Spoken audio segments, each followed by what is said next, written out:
Bonjour, je fais cette vidéo pour répondre à toutes les questions qu'on me pose sur le stage Yellow qui aura lieu au mois d'avril. D'ailleurs, quand vous avez toutes ces questions comme ça, n'hésitez pas à prendre rendez-vous avec moi pour une entrevue gratuite. On prend une demi-heure, on fait connaissance, je réponds à toutes vos questions. C'est un peu plus facile, mais j'ai à cœur quand même de vous parler directement pour ceux qui n'osent pas me contacter. Alors, le stage Yellow, il est pour qui ? Il est pour toutes les personnes qui ont perdu leur conjoint ou leur conjointe. Que ça fasse quelques mois ou 1 an, 2 ans, 3 ans, ce stage, il vous est réservé. Donc ce stage, il y a 8 places et les personnes que j'accueille ont toutes perdu leur conjoint. Ça permet à tous de parler la même langue. Ensuite, le point commun des personnes qui s'inscrivent à mes stages, c'est des personnes qui me disent « Rachel, je suis dans une grande souffrance d'avoir perdu mon compagnon, ma compagne. Je souffre énormément, je suis dans un grand chagrin, une grande tristesse. Mais en fait, moi, j'aime la vie et j'ai envie d'avancer. » Donc ça, c'est le point commun des gens qui viennent.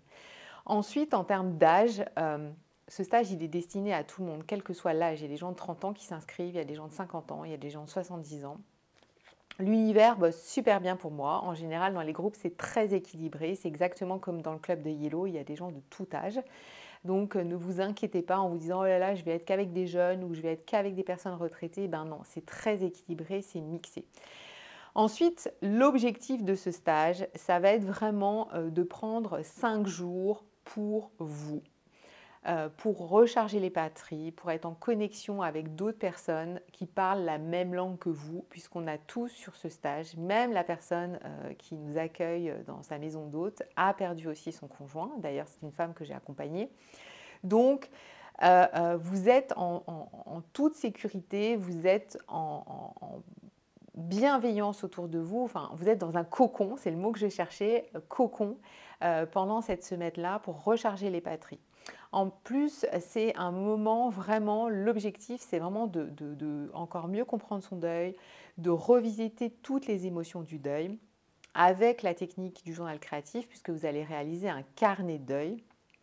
Et je le rappelle, pour le carnet de deuil, pas besoin d'être un artiste, hein, ce n'est pas parce qu'on utilise de la peinture ou d'être un écrivain, parce qu'on utilise de l'écriture, du collage,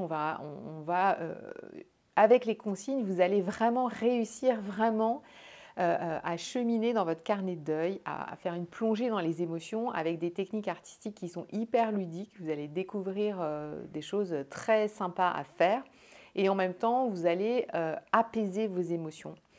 Vous allez apaiser vos émotions, vous allez rendre hommage à la personne qui n'est plus là. Vous allez pouvoir la remercier de tout ce qu'elle vous a apporté. Donc pendant une semaine, 5 jours, c'est vraiment une connexion en fait à votre conjoint, à votre compagne. C'est vraiment un temps vraiment pour vous et un temps que vous accordez à votre deuil.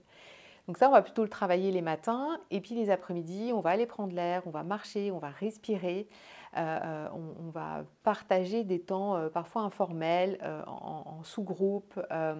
Vous allez pouvoir peut-être vous reposer aussi l'après-midi. Donc c'est assez, il y a des choses qui sont proposées, il n'y a rien d'obligatoire.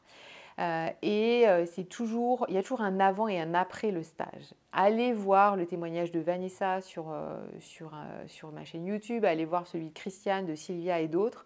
Ils vous diront tous ça en fait. Il y a un avant après le stage, il y a eu des déclics, il y a eu un truc qui s'est passé.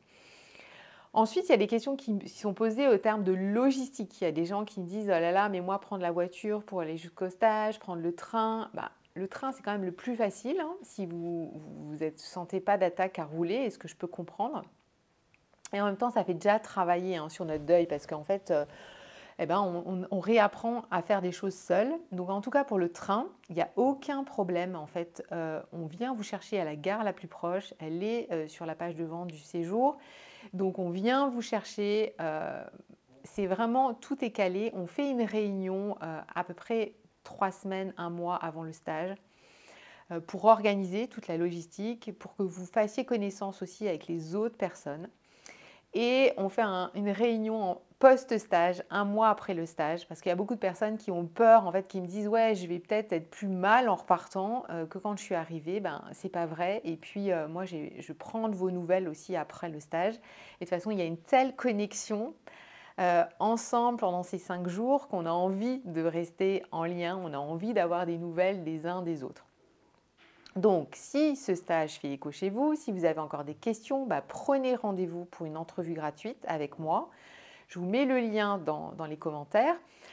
On fera connaissance, vous me partagerez votre histoire, là où vous en êtes dans votre deuil.